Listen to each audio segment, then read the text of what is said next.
Once Johann Kepler had all of Tycho Brahe's data, then he was able to formulate his three laws of planetary motion. And the first law, Kepler's first law of planetary motion, is the law of elliptical orbits.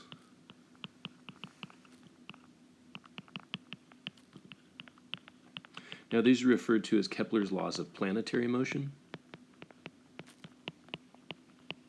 However, these laws apply to the motion of any type of satellite.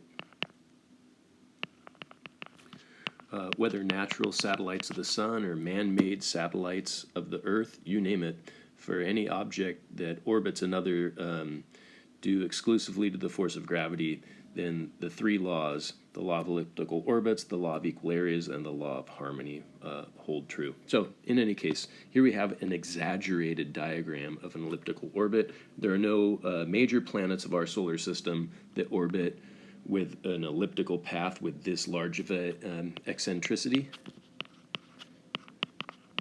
You probably recall from your math studies what eccentricity is for an ellipse. It's a ratio of the length of the major axis of the ellipse compared to the minor axis of the ellipse. What are some other features you know of an ellipse? Well, one thing we haven't clarified yet, Kepler's law of planetary motion says the planet here will draw on a dot that represents the instantaneous position of the planet. So the mass of the sun is capital M, that's the attractor, and the mass of the satellite, the planet, is lowercase m. Well, the sun sits at a focus, one of the two foci of the ellipse. So the other focus would be located here. Of course, nothing exists at that other focus but empty space. So Kepler's law of planetary motion suggests that all the major planets orbit about the sun in slightly elliptical paths with the sun at one of the two foci. However, comets, they do follow highly elliptical orbits with a fairly large eccentricity. So the distance between the planet and the sun is not a constant value. We can label the distance at closest approach R1. We call that the distance at perihelion, and then the distance at farthest away from the sun is aphelion.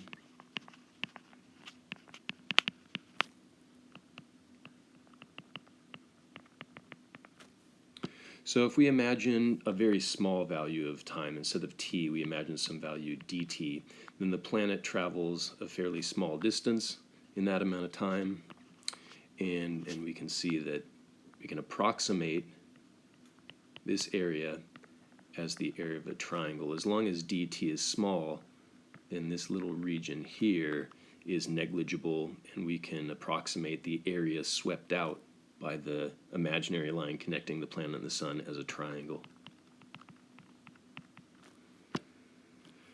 There's some value of ds, number 1, the distance along the arc length, and there's a value over here of ds, number 2, the little bit of displacement along that arc length.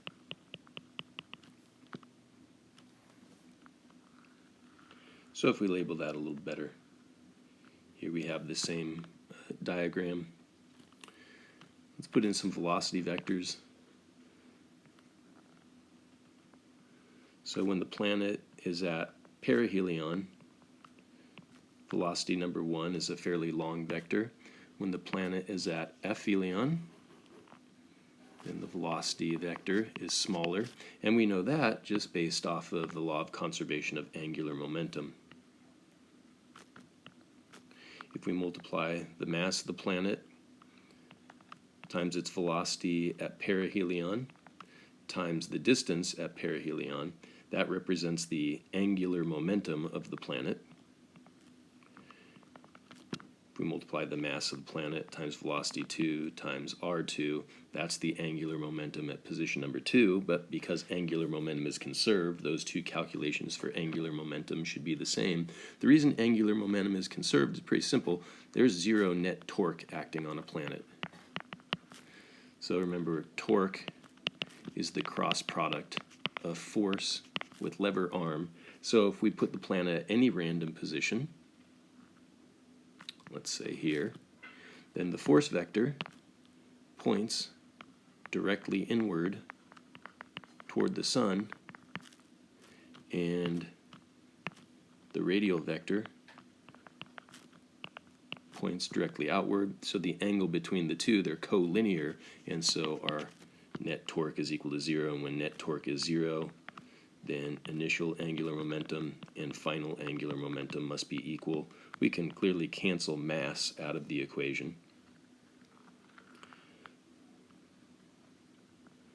So let's state this again. Based on the law of conservation of angular momentum, mv1r1 equals mv2r2. Cancel out the m, and we can replace v with omega times r.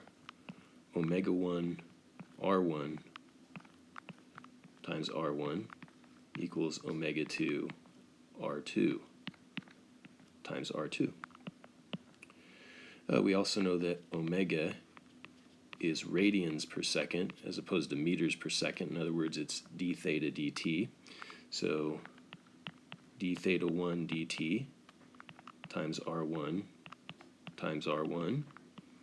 equals d theta 2 dt times r2. And then we also know that ds is equal to r d theta.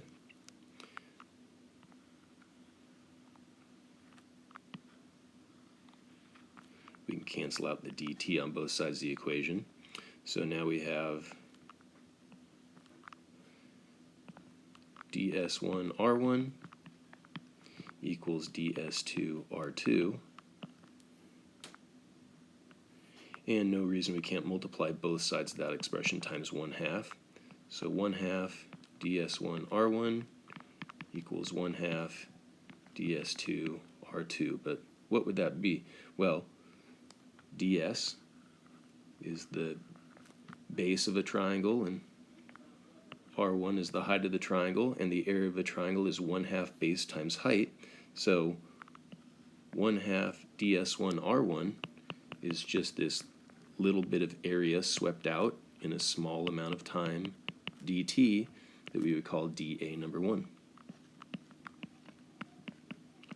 So likewise, this is dA number 2. And so look what we found, that the small change in area in a small change in time is equivalent when comparing perihelion with aphelion.